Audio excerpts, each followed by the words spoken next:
The Pope and Young Club wants to welcome you as we rally together to ensure our bow hunting opportunities for today and tomorrow. You've come to the podcast that believes in preserving, protecting, and promoting the passion for bow hunting. Join us as we strive to be the voice of today's bow hunter. This is the Pope and Young Podcast.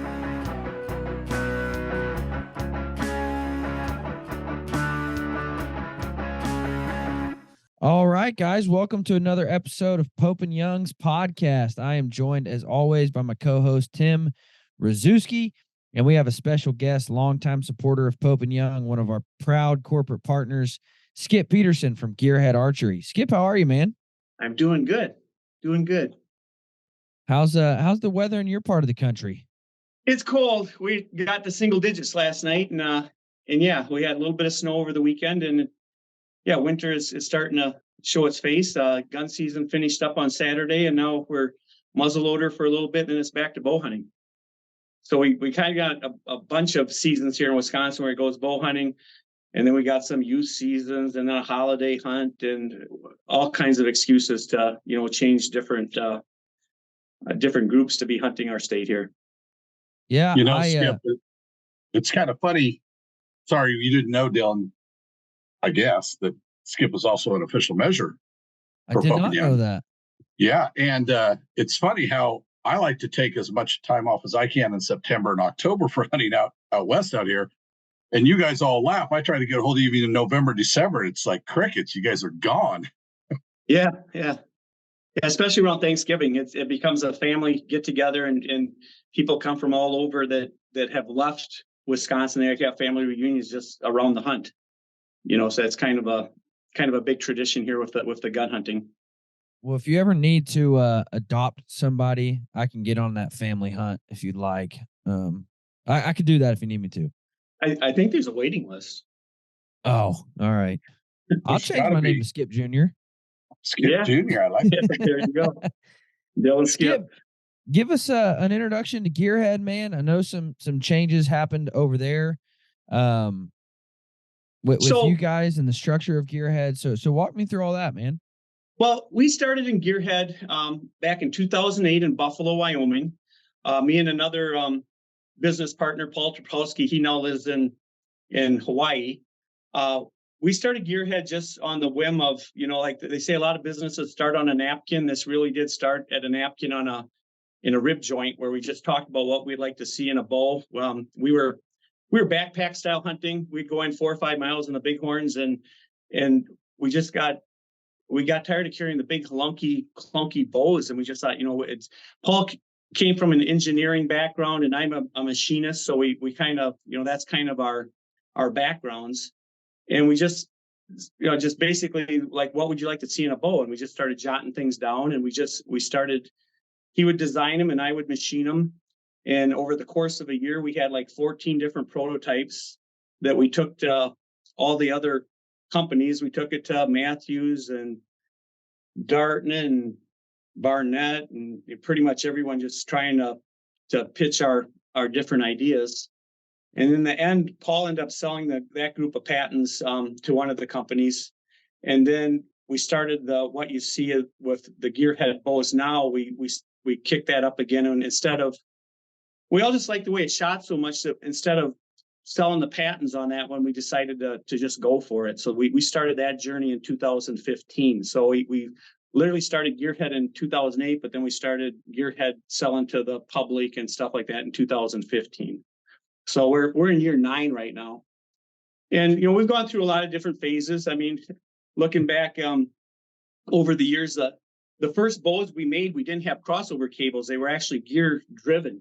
So we had a chain of gears that went down through the column, and then that set the timing of the cams and stuff like that. But we just found really quick that it added a lot of weight. It didn't create much efficiencies, and it wasn't giving us what we were looking for. But we did like the name, so we kept it Gearhead Archery because it kind of goes around with people working on cars, or just, it's the whole mentality. You're a gearhead, so you're always kind of thinking of things different you can do that's different than anyone else, and you're just thinking a little bit outside the box. So like in 2015, we kicked off with like again, we did things kind of backwards, where a lot of companies, they start with a big bow and they go smaller. We started with the smallest bow that you could make. It was a 18-inch axle to axle, and we couldn't go any smaller because our peep would end up in our string track. So that's how we ended up at 18 inches. And then with the different draw lengths, we made these long releases, which was just a stupid idea. It worked, but most people, they have a certain release they like and stuff like that. So we moved rapidly into different cams to give you more string, so we could actually hit different draw lengths based on the size of the cam. And then from there, we just kind of grew the product line into 20-inch and 24 and 30. And then Paul went to the Vegas shoot, and he came back telling us we needed to make a 36 and a 40-inch bow. So we kind of covered, pretty much what any person would like to shoot from an axle to axle standpoint. We pretty much covered the market on that. Now, you guys just announced some promotion with Pope and Young. Walk us through all that. If they shoot a Pope and Young animal with your bow and stuff like that. Yeah. So just to get more field photos and to actually hunting with the smaller ATA, it gives you some real advantages from hunting. You're just more maneuverable. The tree saddle craze has kind of really reached out and grabbed a hold of our bows just for the shooting through under and over limbs and stuff like that. It's just, and then ground blinds and stalking. It's just the smaller ATAs have really become pretty much the market for us. We don't really have competition in the smaller size of things, and in the way they shoot it just people usually will reach for a gearhead on that. The 24 inch is the most popular, but with Pope and Young, like Tim was saying, I'm an official measure, but I've been about Pope and Young for a lot of years. When I was in high school, we called our archery team the Pope and Young Club. And an interesting fact about that is we wanted to get our shirts to say Pope and Young, but we wanted patches, but you couldn't get a patch unless you actually shot a Pope and Young animal. So Keith Peets, a buddy of mine, he had shot a 133-inch deer to qualify for Pope and Young. I had him buy us the patches through Pope and Young so we could sew them on our jerseys for the archery club, and that was when we were like juniors in high school type of a thing. So yeah, always been a part of that. And then also too, when we had the Pope and Young convention in Madison, I got more involved with Pope and Young at that point, and I got my official measure and stuff like that. And then just, I tried to go to conventions and things like that. But as a bow manufacturer and trying to support and grow, both us and Pope and Young, if someone were to shoot a Pope and Young animal with a gearhead bow and submit a field photo, we will cover the cost of that entry into Pope and Young. Wow, so awesome. it kind of helps both of us at that point, and hopefully people are taking better pictures, and then we have some pictures that we can put in our catalogs and stuff like that. Although the editing to fill the catalog has gotten a lot more difficult with the number of photos that are coming in. So, but it also encourages people to actually enter their trophies into Pope and Young too, and not just harvest them and send me a picture, but actually to put it into the record book. Yeah, absolutely. So, as a short axle to axle bow manufacturer, how excited were you when Pope and Young removed the axle to axle restrictions? I've been waiting a long time for that. There's also 2 states that call out an axle to axle measurement for what they consider a bow. One is South Dakota, the one is in Montana. They have to be 28 inches outside cam to outside cam to be considered a legal weapon in those 2 states. So we do have a couple models that wouldn't be legal in those 2 states, but I am working with those people to try to get that changed too. The people in Montana always say that they base their rules off of Pope and Young, but now that Pope and Young has done away with their axle to axle requirements, hopefully we can go back and get the Montana ruling changed, because basically our 24 inch on up is the only ones that are legal in that state, not the 20 or the 18. So So So as yeah, a that was manufacturer, exciting. Well, it was exciting sorry, because, well, there's smaller axle, but I think that rule was put with older technology and with the 2-track cam systems, and that you still carry a lot of kinetic energy and stuff like that. And I actually would like to see some of the states change their laws where it actually, they use kinetic energy as more of a legal thing than the size of the bow. so as a manufacturer, you may be an exception. You may be right in the middle of the field or whatnot. How often, and you sort of referred to it with an agency, do you consider fair chase as defined by the Godfather Club, Boone and Crockett, and Pope and Young when building and designing products? Obviously, you have two products that don't fit into regulations in a specific state, Right. but now fit into the definitions or modified definitions of Pope and Young. How important is that to your company and maybe to you as you hear through the industry? How important is fair chase and who defines or has defined fair chase? How much do they look at that and consider that, or do they just don't care? Well, I mean, before it was a group of us. Now my wife and I bought the company, so I got final say and things like that. But I mean, when we went to the smaller, I mean, we started with an 18-inch bow, which I knew wasn't legal for Pope and Young, but it was it was legal for those particular states, and I felt it gave us a lot of advantages while hunting. So it was like we just tried to build the bow that what we wanted to see in a bow. And we didn't really take the Pope and Young stuff into consideration at all, and it almost goes back to the fact too, where back in the day, um, if you had a bow that was over 65% let off, it didn't fall within the Pope and Young category. A lot of the companies just came out with 80, 85%. And then as a measure, those are questions you had to ask is, what percent let off was your bow, and whether or not it qualified for Pope and Young was based on the percent let off. And thank goodness they changed that rule, because as a official measure, that was kind of always a nightmare of figuring out, what bow model, what percent let off and stuff like that to even realize if the animal would even qualify for Pope and Young based on the equipment that they used. So it just, it helped us as measures, just taking that off the table. But as a manufacturer, getting back to your point, I mean, we just try to, produce the best equipment that gives you an advantage, hunting.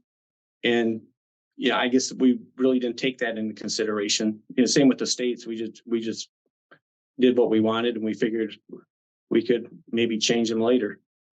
Sure. So with what you just said there, take advantage. What's a good advantage for hunting? What really drives fair chase, at least with Pope and Young for sure, is the term of unfair advantage. Radio to radio communication, bringing a person into a game animal, sure. Cellular trove camera, sending you a photo, and you instantly responding to that and going and hunting that animal. The whole aerial and waiting, shooting from a boat, all the different things that are considered unfair advantage, electronics on both sides. I think my opinion, I felt the industry pushed Pope and Young past the 65%. But at some point in time, many bow manufacturers weren't able to achieve more than 65%. And so that technology was rearing its head against the concept of unfair advantage. There are companies out there that make products that all their products do not fall in the guidelines of either Boone or Crockett's or Pope and Young's fair chase rules, but are legal in some or many states. Again, it kind of comes back to, I'm not asking them to look at Pope and Young's fair chase statement. Obviously, they do look at what is legal, and maybe they take into account, maybe this is just me. Okay, I'm now a new bow sight manufacturer, and all my sites are going to be digital, and I don't care about the 17 states or whatever it is that don't allow it. I'm going to market solely to the 43 or the 33 that do, and I'm just going to go from there. That, and it's not their fault, but that turns into, like you just said, an issue at the Pope and Young level. But as a measure, you're put in a situation where I've got to ask you about things that you're attesting to on the fair chase, but some of the guys don't really understand or don't read it. I ask Right. people to read it. So with the industry going with technology, moving and progressing, and knowing that the perception of unfair advantage is still here, and it may not move. Is the meter still state regulation and not Boone, Crockett, Pope and Young's fair chase? Well, going back to the 65, I think you're exactly right. As the years went by, it seemed like all the manufacturers were making bows that were 85% let off. So it almost like they forced it down Pope and Young's throat that, there's none of the animals being shot was going to qualify for Pope and Young based on the 65% let off rule. I mean, they were all building 85% let offs. So they did kind of jam it down, Pope and Young's throat on that. I guess I always look at the state regulations, but in saying that, if you look at Montana, when I talked to Montana about changing the regulations down to accept the 18 and the 20-inch bow, they set that rule based off of Pope and Young. So obviously the state regulations are also looking at Pope and Young's requirements and stuff like that. So it almost sounds like it looks like there's a little bit of Pope and Young and the state agencies looking at what they consider fair chase.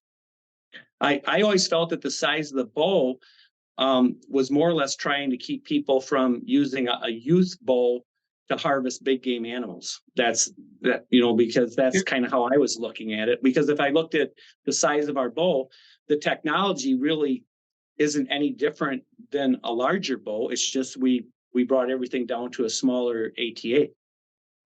If 30 years ago, Darton or Pearson or anybody would have came out with an 18-inch bow that at that time, and still today in Montana, was not legal, do you think it was because they really cared about limb-to-limb length, or was it about the power that limbs at those times could create? So a youth bow, the youth bows that I've had my daughter and nephews use, their poundage wasn't really over 20, 22 pounds. And then you get into the bows that the kids start using maybe at 12 to 17 years old, and they are barely tuned to be at that 40, which is required, say, here in Oregon. Was the bow length being associated with, I don't like poundage and speed to be the only thing, but lethality, is that a word? Dylan, look that up. The lethalness of the bow itself. And with your 18-inch bow now, what poundage can you shoot and penetration and all those things about kinetic energy and everything? What can that 18-inch bow do? 75 pounds, 29-inch draw, and get around 330 for feet per second. Kinetic energy in the 70s or 80s. Wow. So, I mean, that's the reason we went small is that was what we wanted to hunt with. I mean, we wanted to backpack in, we wanted to be minimalistic, and that was kind of what we wanted to do, and then we thought, well, there is a market for this.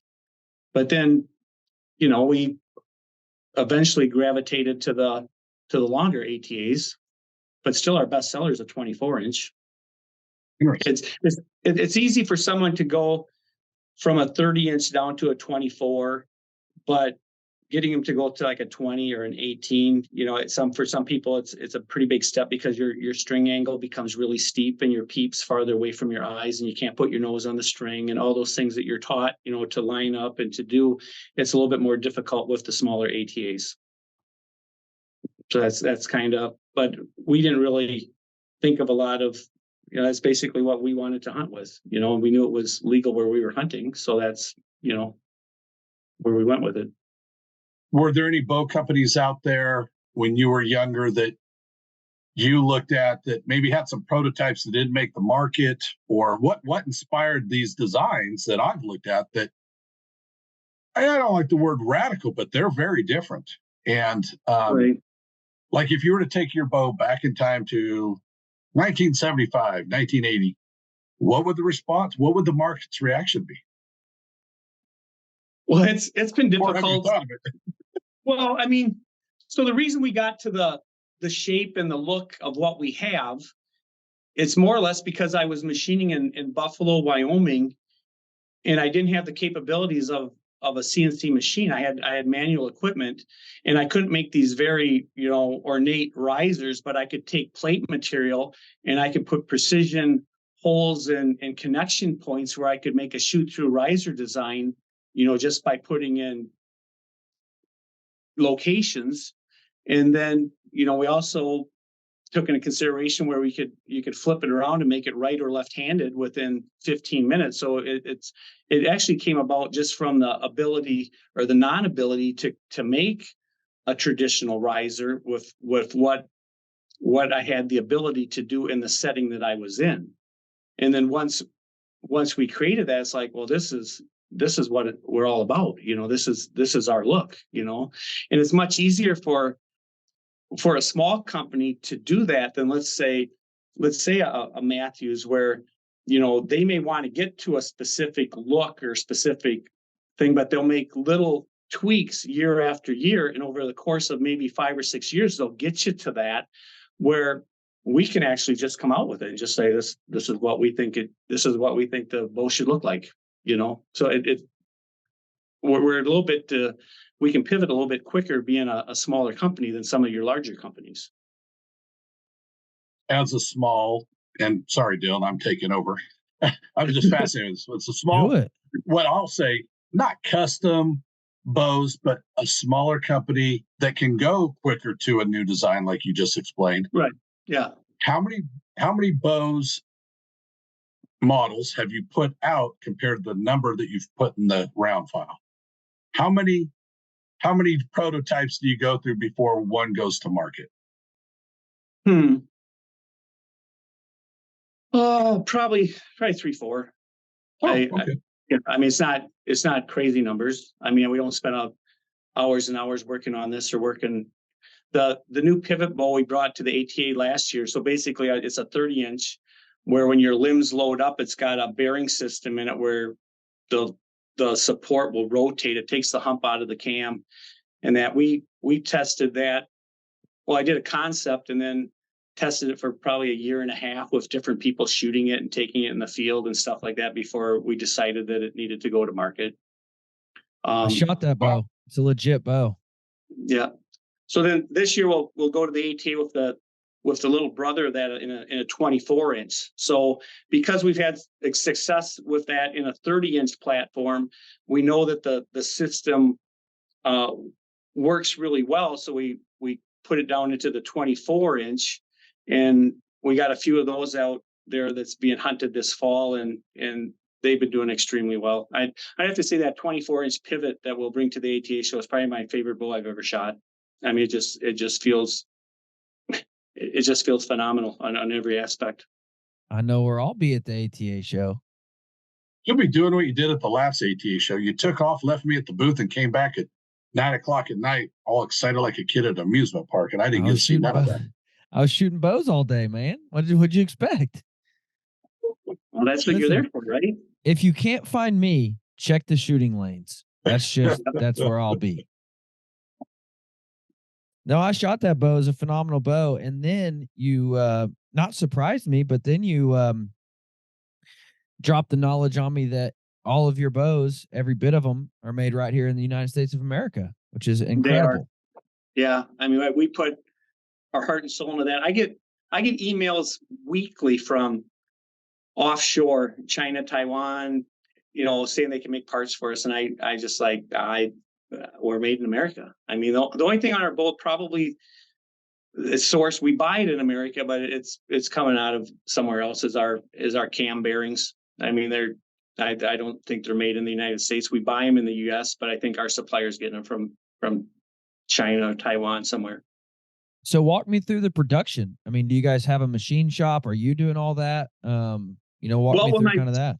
When my wife and I bought the business, we lost the machine shop. We left that back at our investor's place. So right now we just got the new space up, but I have another area machine shops to do machining for me, and then I run anodizing, and I run it to anodizing and other things, and then we assemble them here.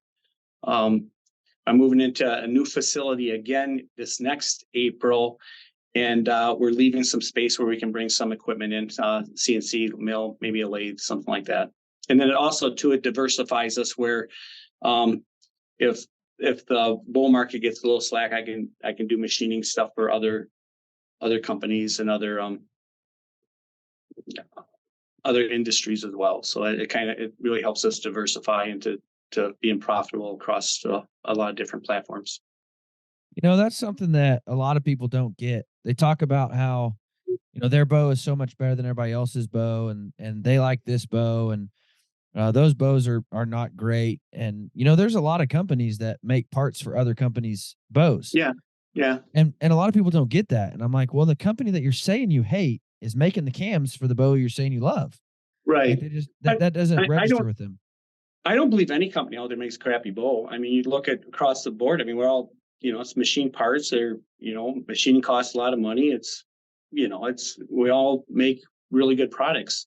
But and to your comment there, Dylan, I mean, I had a call last year from a company that lost their cam contract, and they just asked us if they could machine some cams for us, because of the place they were making the other company they were making the cams for it ended up going over to, overseas. And it's just like we got all the fixturing, we got all the tooling, and then we've lost our cam contract. So they were just reaching out to us and saying, hey, do you have anything? So there's that out there too, where there's shops just wanting to do the work, and this industry seems the industry's changed a lot since I was a kid. I mean, I always looked at the archery industry. It had that feel that you could grow a business from your garage and be a mom and pop shop and actually, support your family and just grow it, ground up. But now it's gotten to the point where you basically have, a big investment company looking at their spreadsheets saying, what can we buy next to complete our system? I need an arrow company. Who can we buy? Type of a thing. And it's just like, it's kind of losing the romance that it used to have when I was a kid. But, we're going to try to keep that here with Gearhead and just be, that American company that's mom and pop and service the customer better than anyone else can. Because you have to have a good product, but you also have to have amazing customer service. And I really hang my hat on that at the end of the day. When the phone rings, we answer it. And, that's what you need to do. That's awesome, man.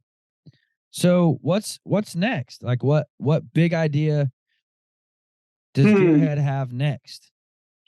Well, for this ATA, like I said, we got that Pivot 24. And then I'd like to bring that same system into a target model and also maybe go down to a 20. I'm probably going to push our carbon line up a little bit more than what we have in the past. I believe we make the best carbon bow out there. We actually machine it out of plate material. And, like our 20-inch bow is 2.8 pounds, and our 24 is 3.1, and our 30-inch is 3.3. So I mean, super light.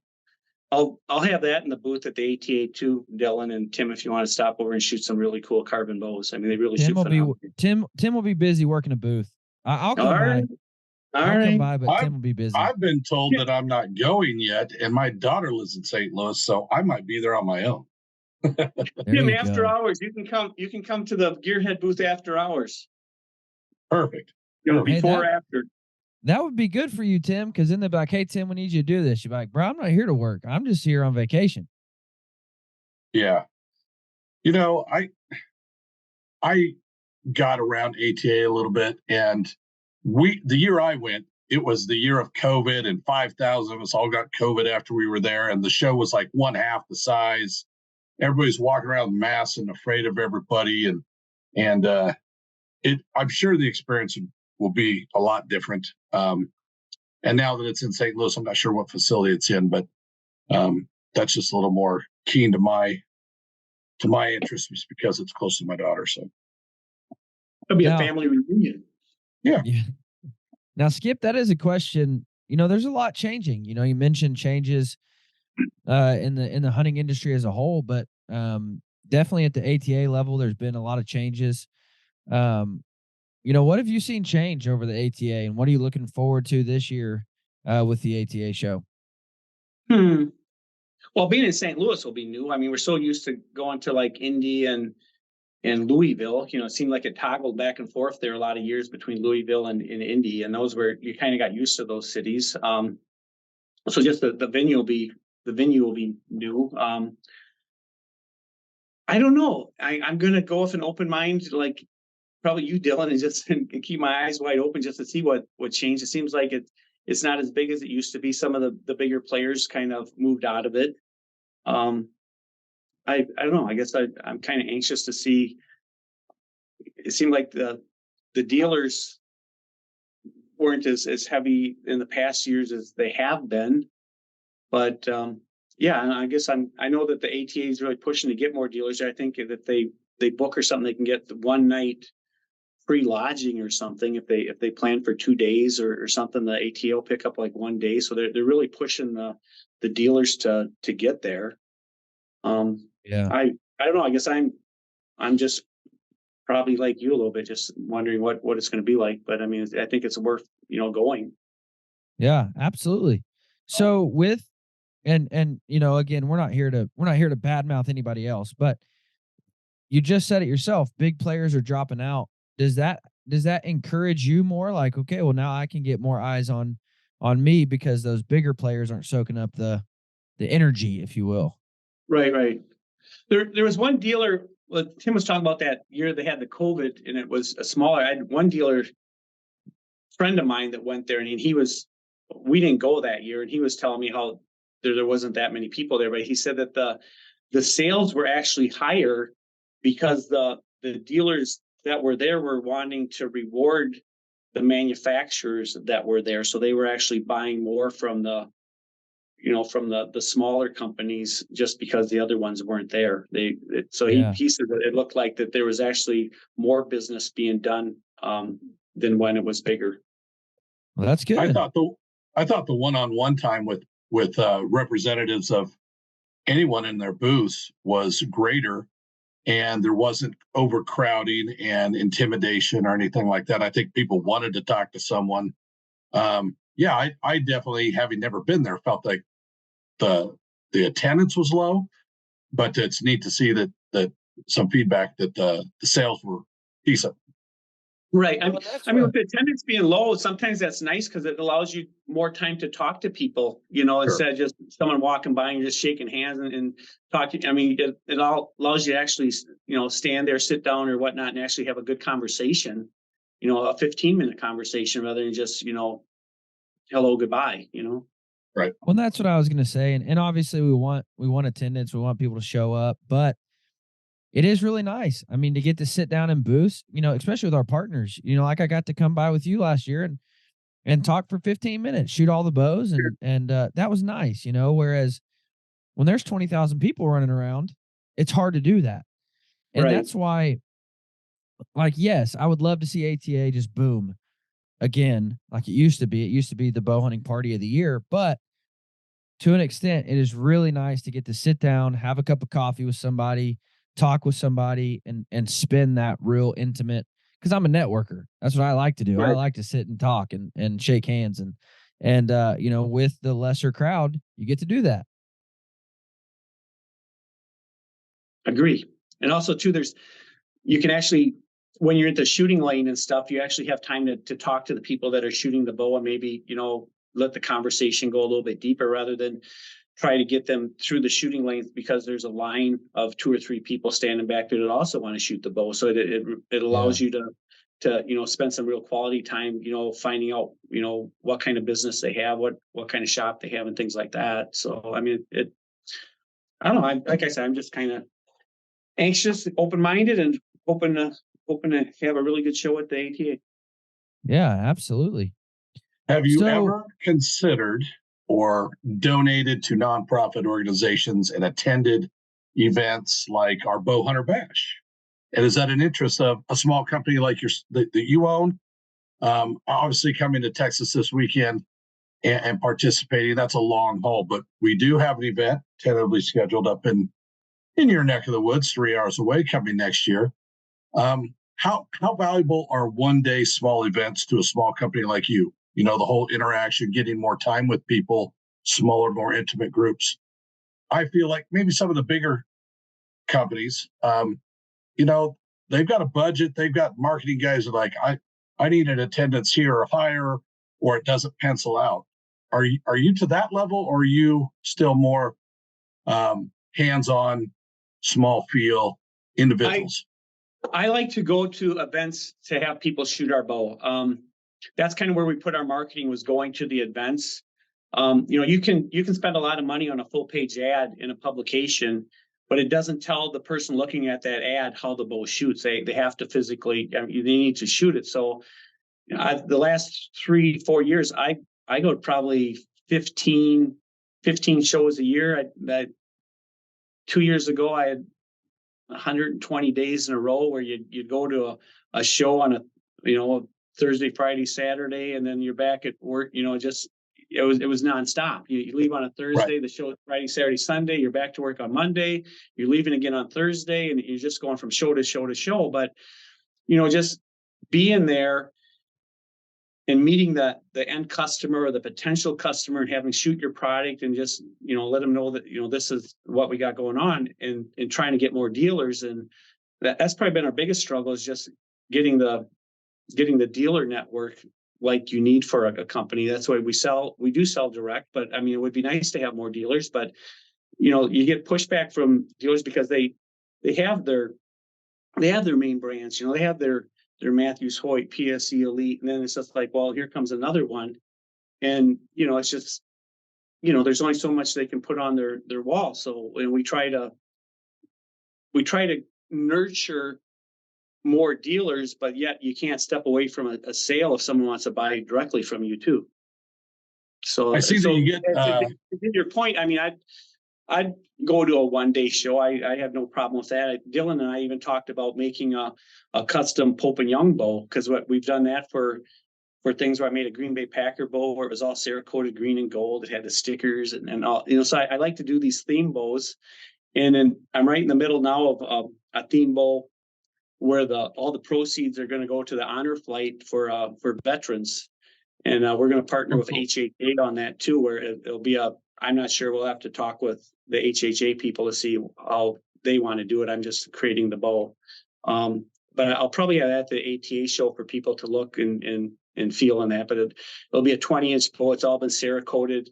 It's got every branch of the military on it. It's going to have a 1911 grip with some military side plates and stuff like that. So it's going to be a little bit over the top, but we'll get some strings on it to kind of match the theme, and hopefully we can raise some good money with that for the veterans. Hey, Dylan, I know one guy that would love to see that bow at convention. Gil Hernandez would just melt. Yeah. Yeah. Well, maybe we'll make another one, or maybe we'll talk to HHA and see. HHA kind of changed a little bit too this year. They're doing some Cerakoting on their housings and that look really, really off the top cool. So I'm thinking maybe if I can get them to kind of do a little bit special sight to put on that bow, it would, really throw it over the top. I see that you get some exposure in the, sorry, Dylan. No, go ahead. In the shooting, the actual shooting aspect, not just the hunting world, but the shooting side of archery. Some guys have, in the last few years, have represented Gearhead and done well. Is that growing, or is that was that a local person that you knew, or how does a person reach out to Gearhead and say, hey, I want to shoot competitively and use your product? they should send me an email at skip@gearheadarchery.com. But to answer that question, so Paul that one year went to the Vegas shoot. You know, he likes Vegas, and Vegas and archery, it all kind of goes together. And he went there and competed with, I think he competed with our 18-inch bow. He was on the line with everyone shooting these 36, 40-inch bows, and he's out there for a little 18-inch bow.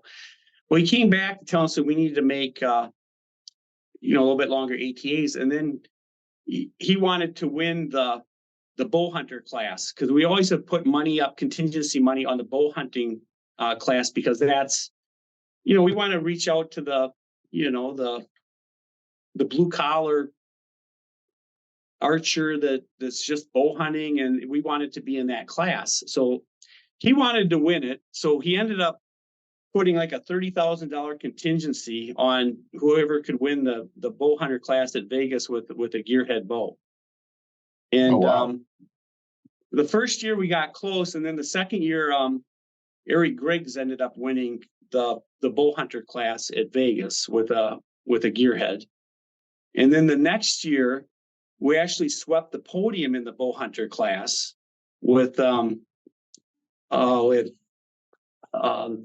Josh Schaff and Mark Wagner and John Wheeler, and they ended up sweeping it. And then the next year we won it again with another different person. And so we won Vegas bow hunter class 3 years in a row with 3 different archers. And that's kind of opened some eyes. I thought it would open, more, but I mean, it was good. I mean, we had like that one year we had like 6 out of the top 10 archers in the bow hunter class was shooting gearhead. So I mean, it really made a big splash. But I just been pushing the trade shows and that, and just trying to get bows in everyone's hand to shoot. So I mean, we didn't go to the Vegas last year, but the year before was our last year there. But and we're not planning to go this year. But we make a bow hunter's bow. I just want to be, keep pushing on the bow hunter side of things. Awesome. So what would you say for the person who's never shot, maybe even seen a gearhead bow? What's the technology that really sets you apart? Like, what would you say? And obviously, if you look at a bow, you're like, oh, that's different than anything I've ever shot before. But what kind of technology goes into it to really set that bow apart from everything else? I would say it's our riser. Having the 2 side plates and connecting it creates a bridge style riser. And much like, you look at any bridge crossing a river, that it looks pretty similar. It makes the riser really rigid. The stiffer the riser, the more energy that goes into the arrow. So it creates a structure that is just way stiffer, and then the ability to go right-handed or left-handed, and then all the different holes for accessories and things like that. It just really, that sets the foundation of the whole bow is the riser. And then from there you go up into the limbs and the cams, and on our adjustable cam, you got the use of a string stop or a cable stop. You basically got both. You can use whatever you want, and then you can change your draw length in 1/2-inch increments without the use of a bow press. But a lot of your companies have the same technology on that. But the thing that sets us apart is our riser. It's just the construction of it. And then for material, we use 7075 grade aluminum, which is then we send it out for hard coat anodizing, and it just makes that material a lot more rigid and more stiff. So you said it yourself too, that switching to a bow so outside of somebody's, norm, what they're used to, can be intimidating. Mm-hmm. So what do you say to that guy who looks at it and they're like, man, I would love to try a 24-inch axle to axle bow, but I don't know. What do you say to that person? Just shoot it. I had one message this morning where 5 years ago, he bought a 20-inch T20. He shot it for a couple of years, and then he's kind of bounced around a little bit. He shot Hoyt, PSE, Matthews, and then I got a message this morning. He goes, you ruined me. He said, I need to switch back to a gearhead. He said, I want a 20-inch. So he basically placed an order this morning for a Disruptor 20, just because he misses the way that it feels and the way that the size and that is. So I mean, here's someone that originally bought into it, and then he got bouncing around a little bit, and then now he's back. So just shoot it. I mean, that's kind of where you kind of have to have an open mind a little bit, just because it does look a little different. If you're the type of person that doesn't want attention, you probably shouldn't get a gearhead, because you are going to get a lot of attention if you go to shoots or whatever. They're going to be, what is that? So you get a lot of questions and a lot of people inquiring. But it's gotten easier. I mean, we're in year 9 now, so you're seeing more and more of them out there, and people have shot them in that. So it's not as weird as it used to be. I mean, it used to be always having to justify what this is and what that is, and now people have educated themselves where they know, or they've met someone that actually does shoot it and things. So it's definitely getting easier. That's cool. No, it's exciting, because I remember the first time that I saw a gearhead, I was like, what in the world is that thing? And then of course getting to know you and getting to hear, getting to really hear about the company. It's been exciting. And so I'm excited to see the future of Gearhead too. Well, I don't want to be like anyone else. I mean, if someone, like, I had a TV show personality say, Skip, why don't you just make a normal riser? It's like, if our bows look like other people's bows, I wouldn't even want to do this. I mean, you have to, you need to go to market with something that is different. You just can't be basing what you're selling just, a Me Too product. I want to have something that is different than anyone else's. And that's kind of a little bit of the design structure and stuff that goes in. It's like, if someone's going a certain direction, well, let's go this way. Let's rethink this a little bit different. So that's kind of the direction that I think we'll always choose, is not to follow, but to just be different. Yeah, no, and I've kind of always been the same way too. You've always been different, Dylan. You've always been different, right? Hey, hey, don't get Tim started on me. But no, I've always been the same. I'm like, I don't want to shoot the mainstream when everybody else shoots. I want my stuff to look different and feel different. I just put strings on my bow last week, and they're flow green. Finally, you put strings on your bow. That'll make your shooting a lot better. Yeah, I don't have to throw the arrow anymore. They're flow green, flow pink with a electric blue pinstripe, and people are like, "What is that?" And I'm like, "That's what it is." Like, I want you to be like, "Why does I want it to look different. I don't shoot a mainstream arrow. I don't shoot a mainstream release. I want to shoot stuff that is out of the norm, just to be a little different." Well, that's the one thing I've learned about archery. It's just, there's not a one size fits all. I mean, everyone wants something a little different. It's just, archery more than probably anything. And it's kind of the common bond that we all have is in this industry too. It's like, like I said before, there's an awful lot of good bows out there. It all just comes down to the marketing and choice. But yeah, I actually used to shoot what fits you, or what fits your style. I actually used to shoot a particular bow because nobody knew who they were. Sure. They were new to the scene and they shot phenomenal. And then everybody started shooting them. They became like, they became the norm. And so I stopped shooting it. Everybody's like, "What? You've shot that forever?" And I'm like, "Yeah, but now everybody shoots it. I don't want to shoot it no more." Like, I want to find something that, not everybody shoots. And I'll be honest, it was an elite, and it was in that E32, E35 year, the Synergy, before they got real big. But, you shot the bow, and it's like, this is a phenomenal bow, and nobody else knows what it is. Nobody else shoots it. So that's what I want. Right. And then they got big, and I'm like, I'd rather not. I want to shoot something that people don't shoot. What do you shoot now, Dylan? I shoot bear. I shoot bear bows. Yep. How about you, Tim? We lost Tim. I sneezing a little bit today. I don't know how to explain it. I don't like to fix things that aren't broken. I will run boots into the ground. I will drive my truck till the wheels fall off. I have a 2009 Bowtech that I still shoot, and yes, I've missed a couple out the last 2 years. I think that's on me. But it feels good. And when I go to shows and I shoot bows, I know that it's not perfectly dialed and set up for me. And so you can't just go and grab a new pair of boots out of a box and put them on. They're going to feel magical, or the pack's going to be set perfectly. I'm fascinated right now with different releases, but I keep going back to one that I'm not afraid of or that I'm comfortable with.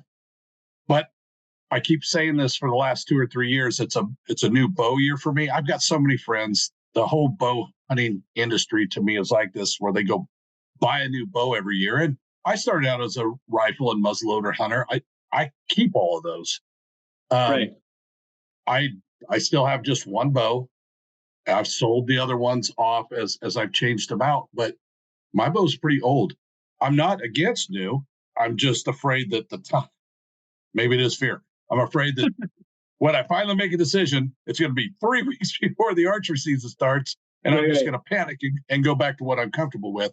And so when I finally jump in and quit breaking legs and coming up with bills, I'm going to get a new bow, and I want to do it early, in the winter, so I can practice all through the spring. And I guess that's part of it as well, that I've got to get my hands on a lot of different bows. And yeah, there are shops around, but like you said, they sell 1 or 2 products, 1 or 2 name brands. Mm-hmm.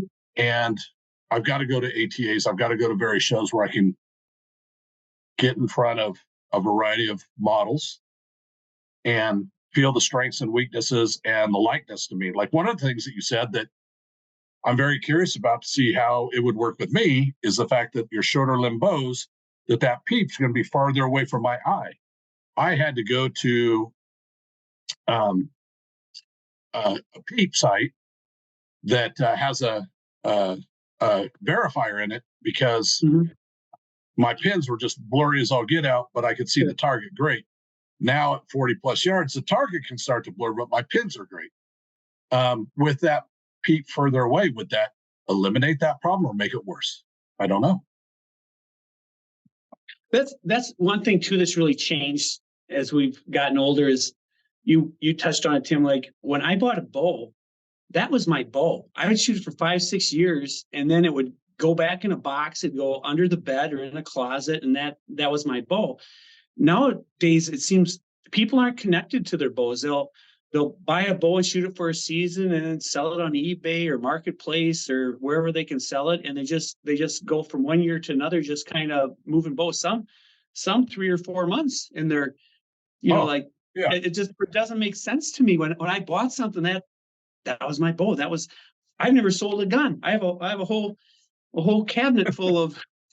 It's like, well, I don't shoot anymore, but that's my gun. I've gotten rid of a few things that I just don't like. They weren't my thing or whatever. But I will say, in the traditional archery world, I do have a lot of friends that they don't get rid of their old traditional bows very often. I've got one of my grandfather's back there, and one that a friend mm-hmm. gave me. I think Dylan hangs on to the ones that he's had. I could be wrong, but boy, I've got some guys that turn over new modern compound bows like they're candy, and great for the industry and great for them. But to me, and maybe I'm just weird, you build a little bit of a relationship with it. You want to have mm-hmm. some success with it. You want to get it tuned just perfect. And of course, by the time everything's great, I've killed a couple animals with it, it's time for a new string, and then you've got more adjustments. And I'm not, pun intended, the gearhead guy that does strings and does all the tweaking himself. I don't have a bow press or anything. I go to guys. I'm sort of a jack of all trades.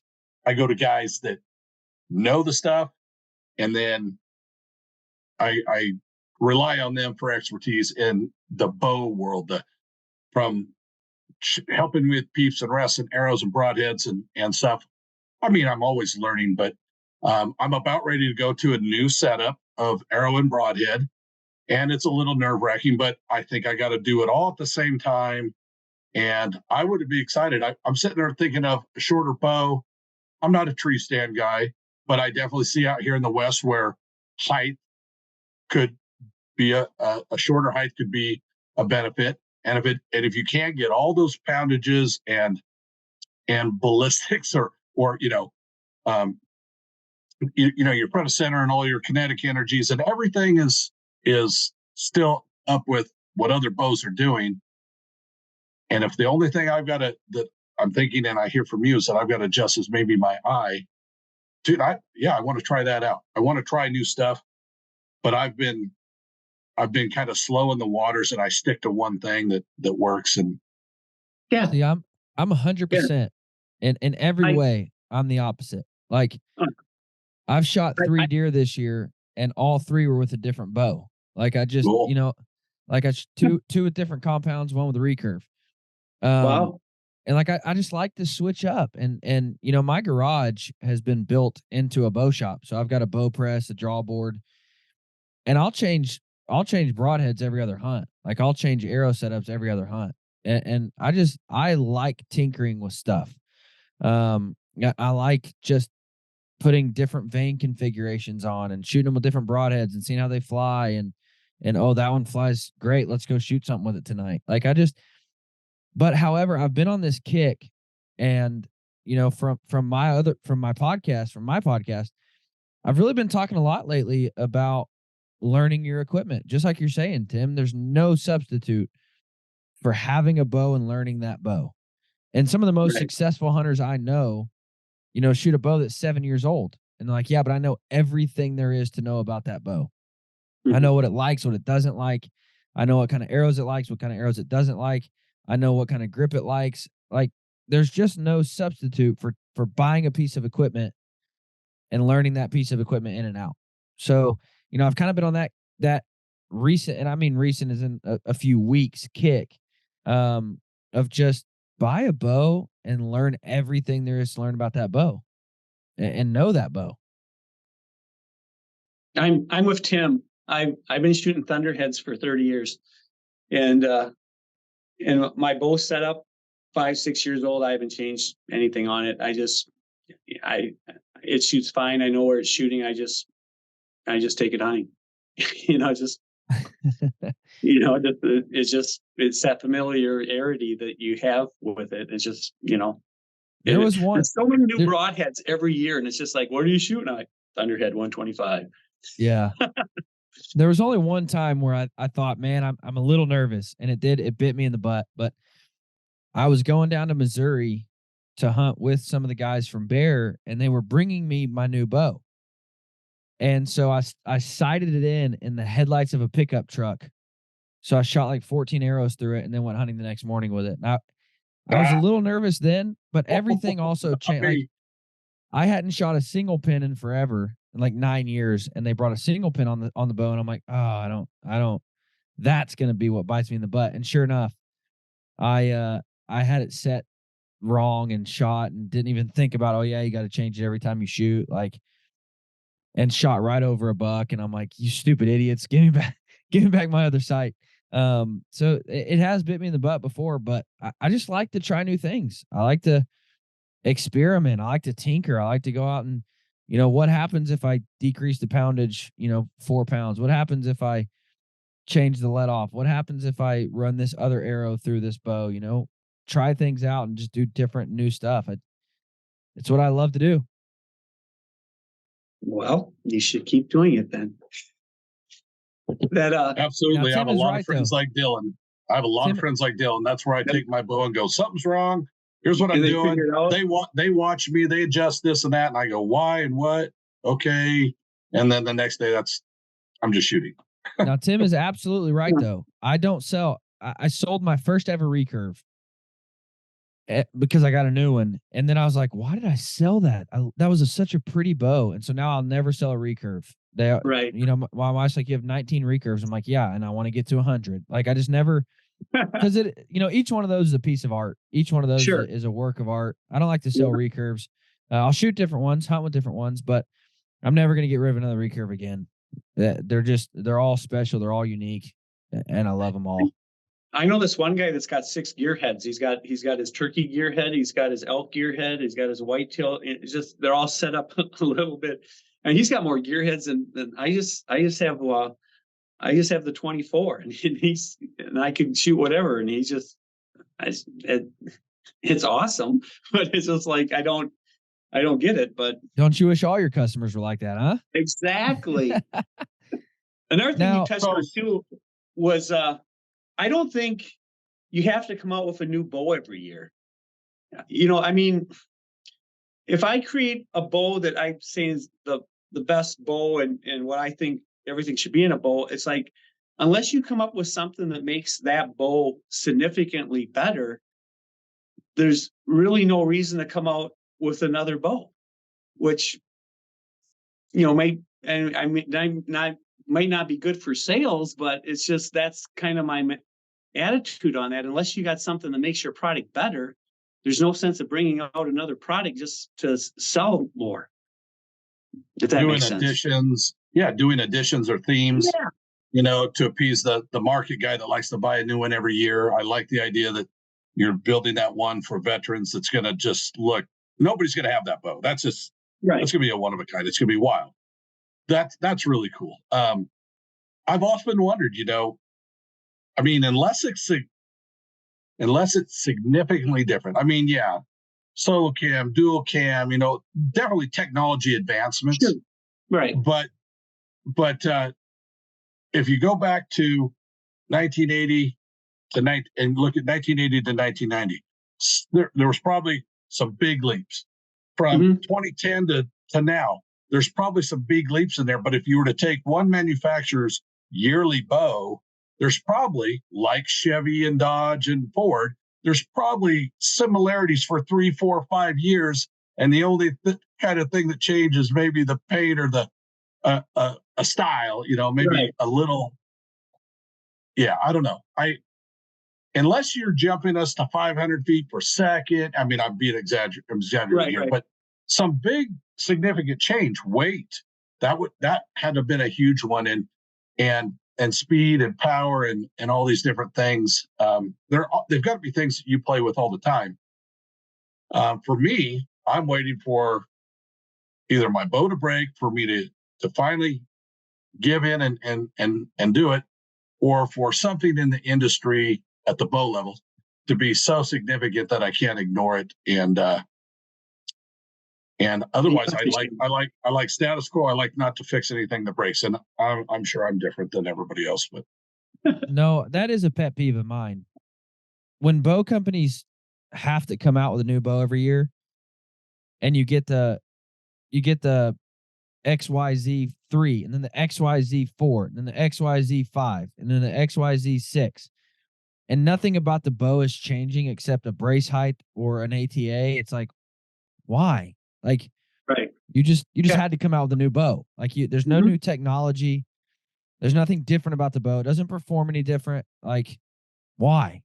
So I'm on the same page with you there. And I wish more companies, to me, it's almost like, okay, well, what if you were to spend 2 years really coming up with new technology and drop that bow?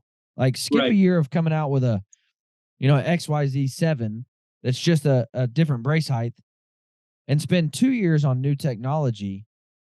Man, what would that do for the industry? What would that do for your design? I thought they would skip a year, the year we had COVID, because it was such a weird time where, you couldn't, get out, or people couldn't get together for, like, you look at your engineering team, they couldn't get together to design. I thought maybe the industry would skip a year and just kind of keep the same models for 2 years, but that really didn't happen. But I was expecting that to happen, but it didn't. Right. So, Skip, one question we ask everybody that comes on the show: What's one non-traditional hunting item that you always have with you in the field? It can't be a knife or binoculars, but what's something non-traditional that you don't leave home without when you're in the woods?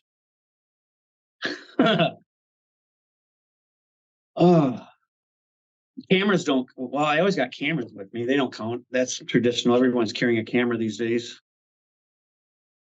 My lucky penny. How about a lucky penny? Will that work? Yeah, absolutely. Yeah. Everyone needs a good luck charm. In my knapsack, I was on I was on a hunt in Arizona. I was the cameraman for Arnie Crum, and I think Tim, you probably recognize Arnie's name because he's been with Yes, I know the Arnie. I owe you a lot of communication. Sorry, Arnie. I will get to you. Yeah.